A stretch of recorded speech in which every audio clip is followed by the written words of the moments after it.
Unplugged in, treating COVID-19. Nearly 40 million people around the world have been infected with the coronavirus. More than 1 million have died. President Donald Trump says he thinks he has been cured. And now I'm better, and maybe I'm immune, I don't know. Medical experts are a bit more cautious. We examine coronavirus treatment options from therapies to vaccines. Unplugged in, treating COVID-19. Hello and welcome to Plugged In. I'm Greta Van Susteren, reporting from Washington, D.C. A week after his battle with COVID-19, President Donald Trump says he is no longer contagious with COVID-19, and he's now back on the campaign trail. His opponent, former Vice President Joe Biden, is criticizing President Trump's quick return to large campaign events as reckless. In the United States, since the beginning of October, the average number of daily cases is up 15%, with outbreaks in the Northeast and the upper Midwest. October 1st marked the beginning of flu season in the Northern Hemisphere. The World Health Organization estimates 290,000 to 650,000 people die from the flu each year. Doctors are concerned that the intersection of the coronavirus pandemic and flu season will test the limits of the global healthcare systems. Here's VOA's medical correspondent, Carol Pearson. Doctors say it's more important to get a flu shot this year than ever before. The CDC says anyone 6 months or older should get the vaccine. We anticipate that there will be some people coming up who have both COVID and influenza at the same time, which would be very devastating, obviously, and increase the risk of death from one or both of them. So anything we can do to prevent influenza and to prevent COVID, of course, we want to do.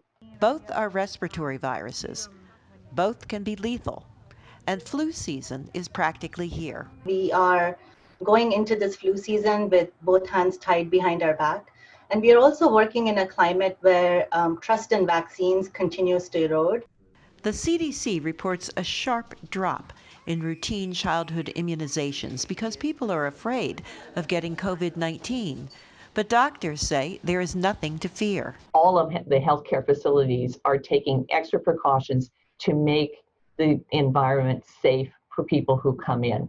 Even when there isn't a pandemic, Professor Van Susteren says people justify opting out of getting a flu shot. The flu vaccine is not always the most effective vaccine, so people use that as an excuse to not get the vaccine. In recent years, we've been anywhere from probably a low number of 20% hit, and we've been as high as 65% successes. Experts say even an imperfect vaccine can reduce the severity of infection.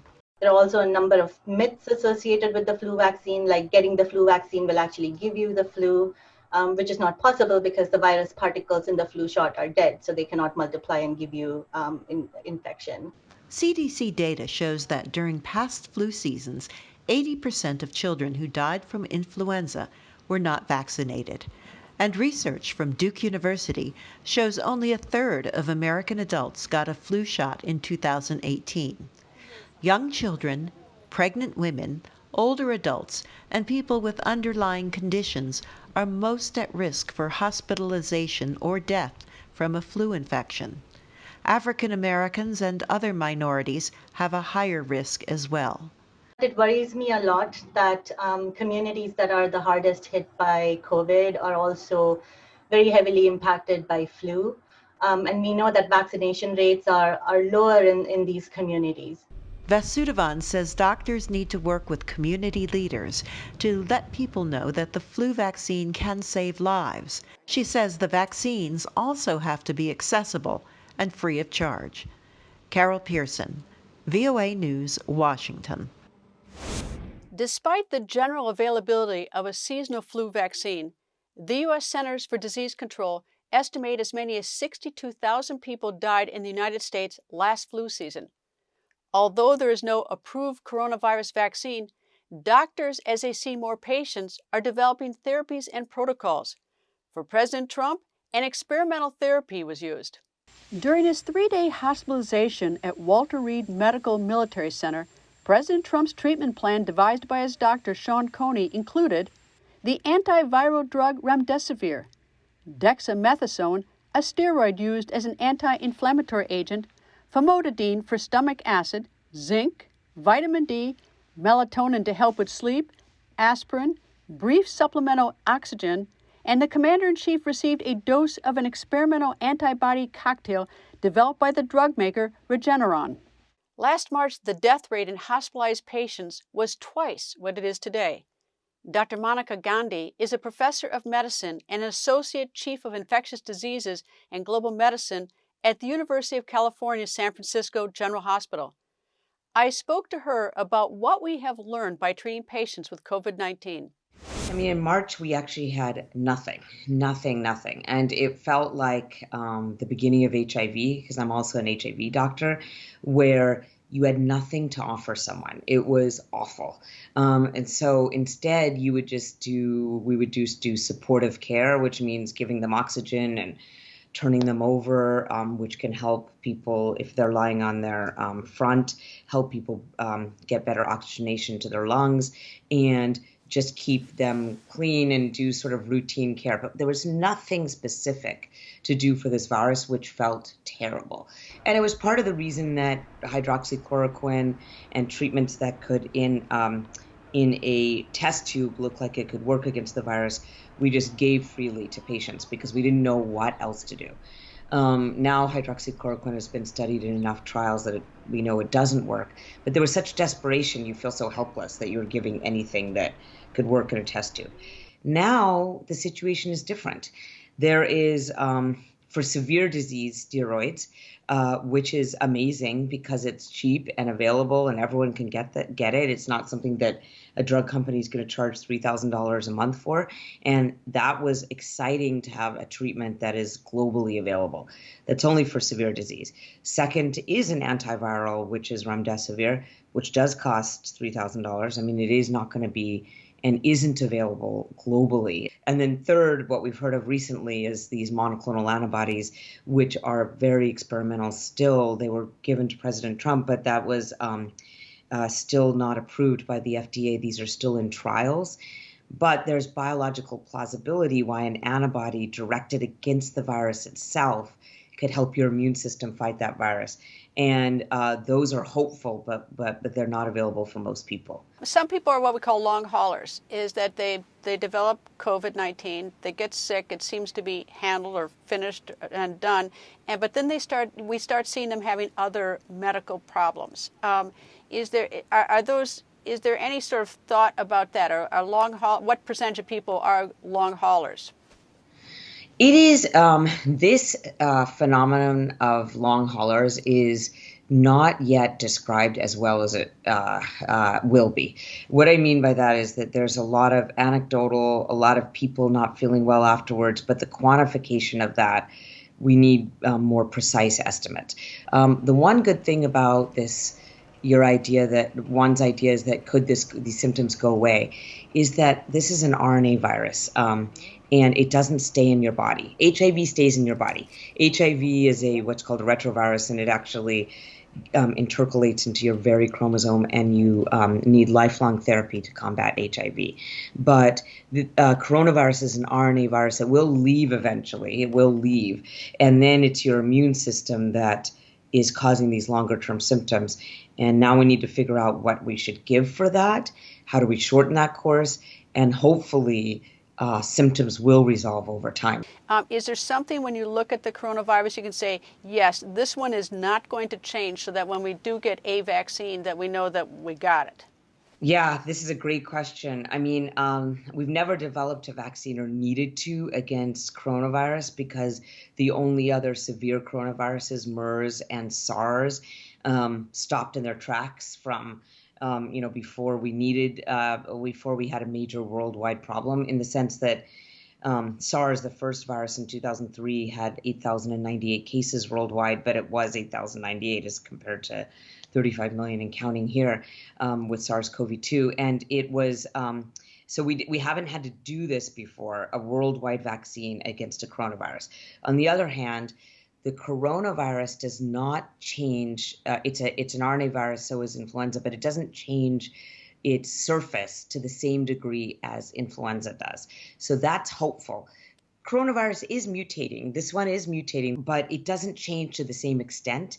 And these vaccine candidates that we have out there, mRNA, one's an mRNA vaccine candidate, one's proteins on the surface, don't seem to be in areas that we've seen major changes with the coronavirus changing itself to evade those vaccines. So I'm hopeful that the coronavirus vaccine is not going to be something that you have to get every year like we do with the influenza vaccine, and that it will give us durable immunity. It's when I see these outside door events. I mean, the recent one at the White House, which we've now categorized as a super spreader. There are people outdoors where there's great ventilation. They didn't wear masks, and they were in close contact, but they were outside. Is it possible? And can you tell whether or not even the virus that the president had was the first one, or one that has mutated slightly or somewhat, and that may be his, because he appears to have recovered rather quickly.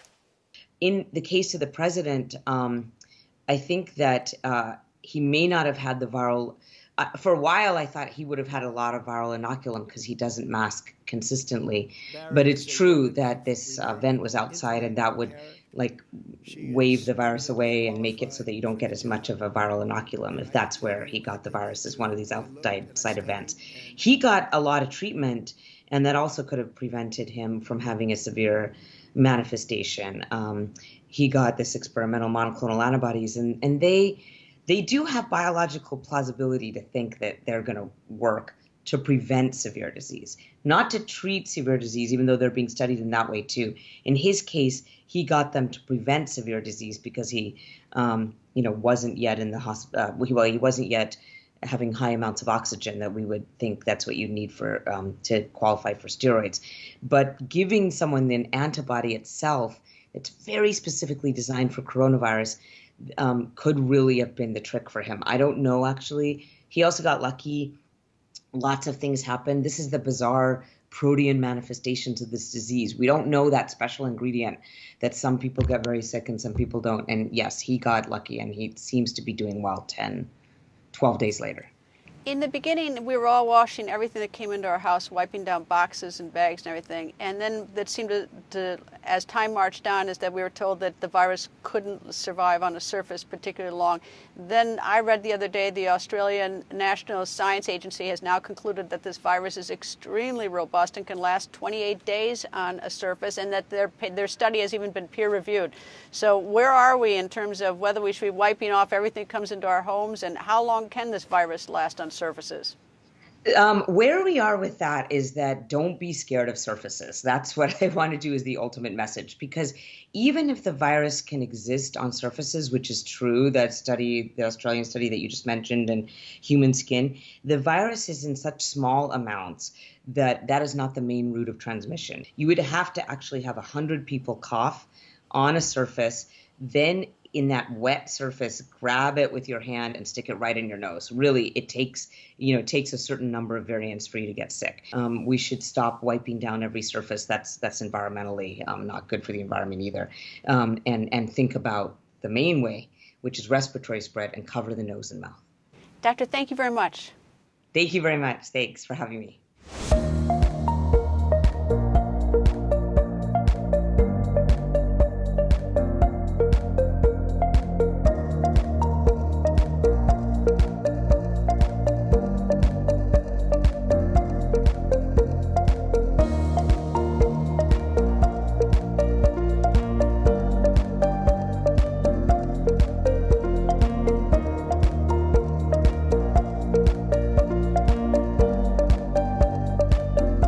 Businesses are searching for tools to use to make it safe to bring back employees and customers.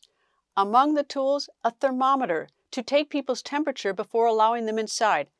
For businesses requiring large numbers of people, handheld thermometers is impractical and certainly not perfect. VOA's Elizabeth Lee shows us how innovation is adapting to the pandemic. In this COVID era, many businesses, such as this salon, require guests to first pass a temperature test with something like this before entering. Temperature is 97.1. Temperature screening is something that we should do in perpetuity, but we can only do it with automation. Many businesses that expect heavy foot traffic are looking for COVID deterrent devices that can screen temperatures quicker to get more people through the door efficiently.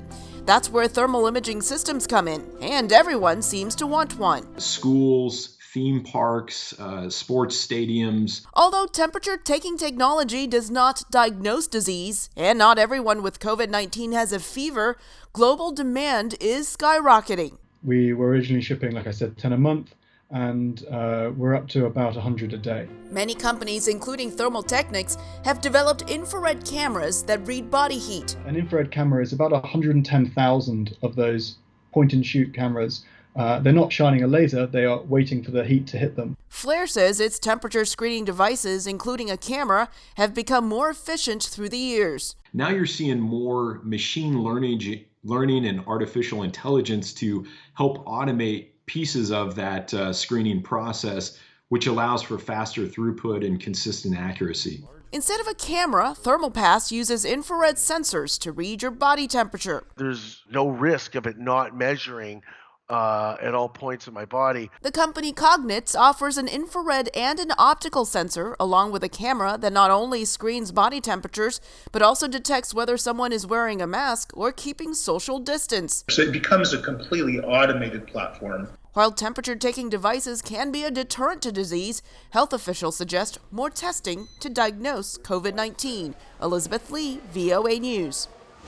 While temperature readings may be part of the new normal, health experts say critical updates to the buildings we live and work in could also help slow the spread of diseases in the future. Dr. Joseph Allen leads the Healthy Buildings program at Harvard University's T.H. Chan School of Public Health. We spoke about the impact of buildings on our overall well-being. We have been in the sick building era, meaning our buildings have not been designed to help protect us from infectious diseases. So we chronically underventilate our buildings. We use low-level filtration, and many buildings are finding that to be a problem right now, whether it be office buildings, schools, in an airport. Every indoor place that we spend our time are usually underventilated and have low level of filtration. We need to change that. So we've been in this era for the past 40 years, really, where we've stopped designing buildings for people. As crazy as that sounds, we've stopped putting human health at the center of our decisions around how to design, operate, and maintain buildings. And we're seeing the impact of that right now with COVID. In airborne transmission, is there a way to quantify how long, like a coronavirus can stay suspended? I mean, how small is it? How long does the area remain threatened?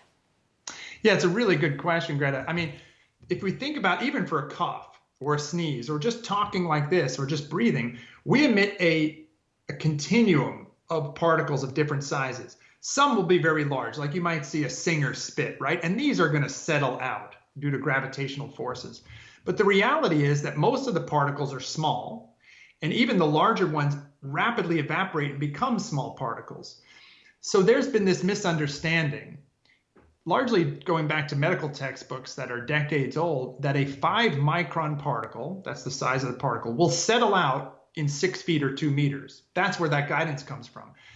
But that really doesn't follow what we know from basic aerosol physics. And basic aerosol physics says a 5-micron particle will travel beyond 6 feet and will stay aloft for 30 minutes. Smaller than 5 microns will also travel beyond 6 feet and stay aloft for hours. And most of the particles, when we cough, sing, just breathe, are in that smaller size fraction. So the 6-foot distancing is a good rule, but it's also should be thought of as a minimum distance. And if you're indoors, we absolutely have to have other controls in place because the distancing won't matter because the particle concentrations will build up indoors unless you're diluting, air cleaning, or wearing a mask.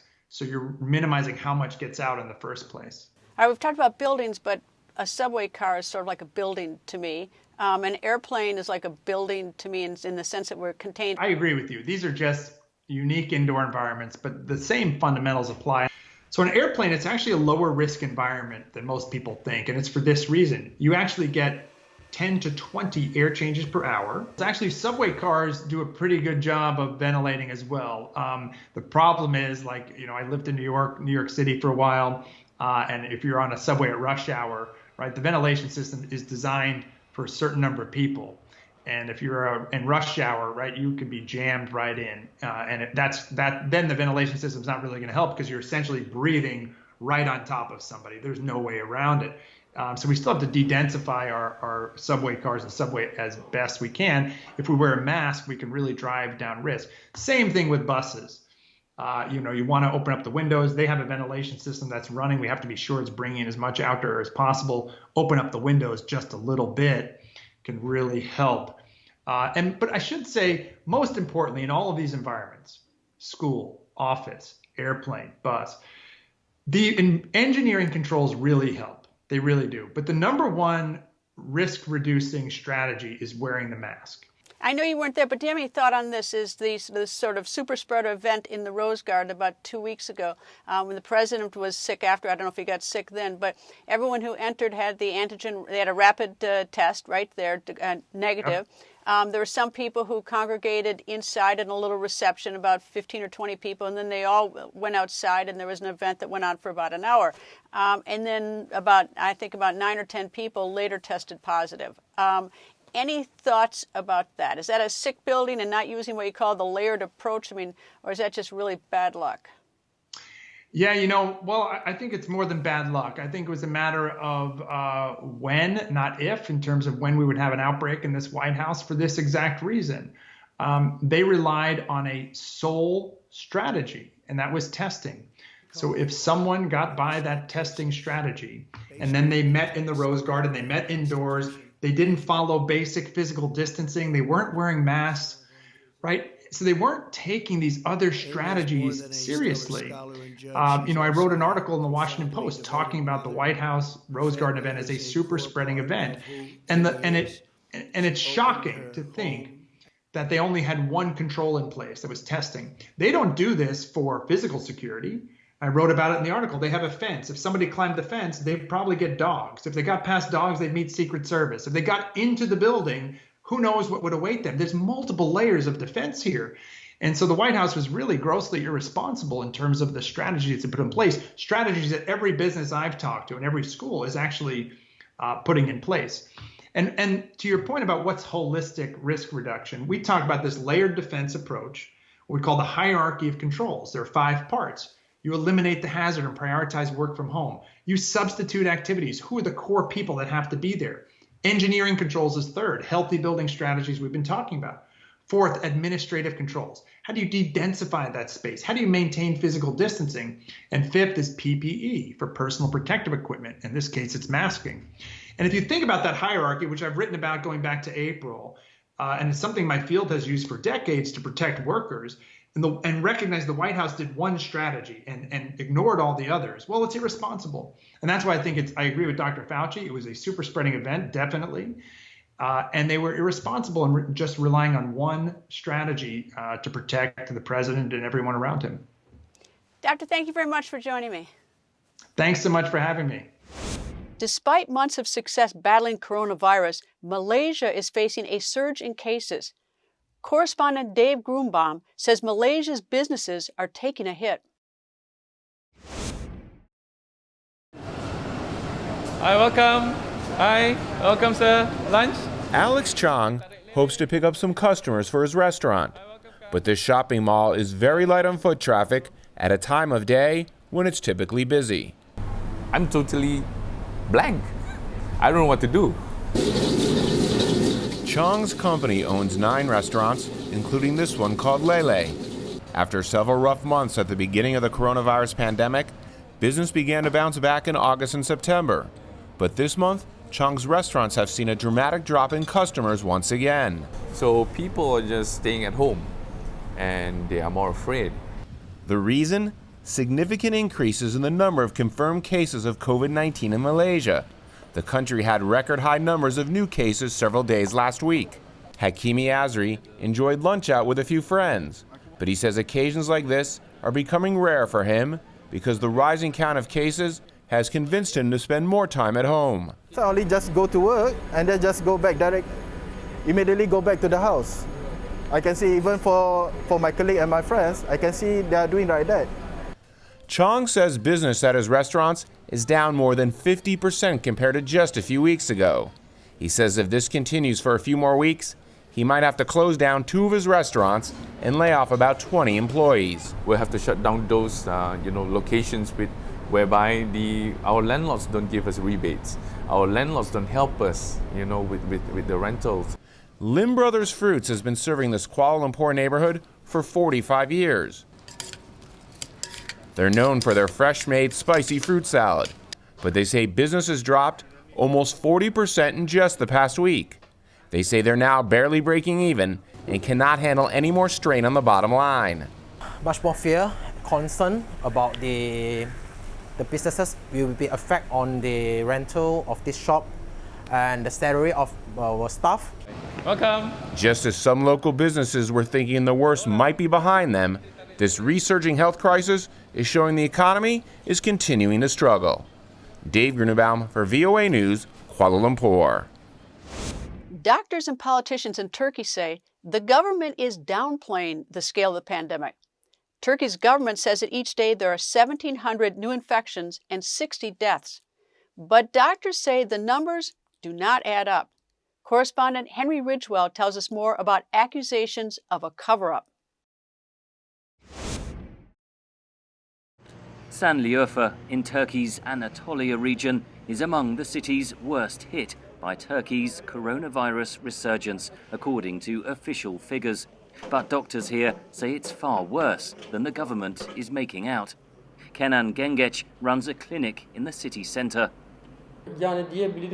These days they publish daily official cases of around 1,500 infections nationally, but some days in Şanlıurfa alone we have 600 to 700 cases. It is very obvious that the numbers they publish are not correct.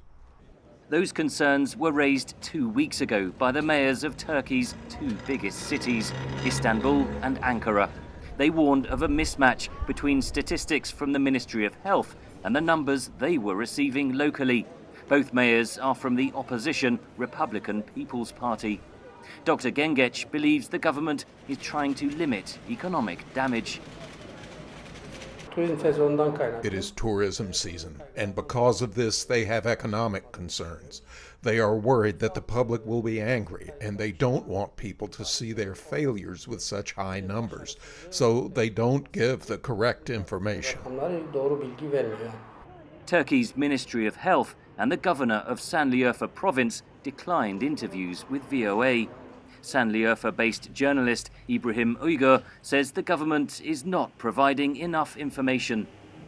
Until 1 month ago, they published how many positive cases were in Şanlıurfa, but now they don't release that information. Now we can only publish the daily number the government gives for all of Turkey. Şanlıurfa residents also appeared skeptical of government numbers.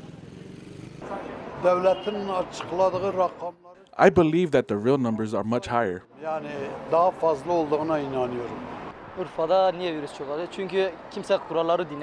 The reason why the virus is so prevalent in Şanlıurfa is because no one cares about the rules. They don't wear masks, they are not ashamed. They go to weddings and many catch the virus.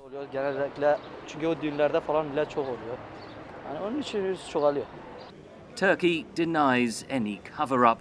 In recent days, the government has imposed new restrictions following a surge in cases.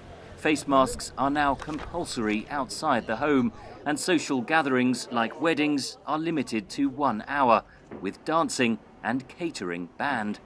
Henry Ridgewell for VOA News. That is all the time we have for now. Thank you to my guests, Dr. Monica Gandhi and Dr. Joseph Allen. And stay up to date with our website, voanews.com. And follow me on Twitter @Greta. Thank you for being plugged in.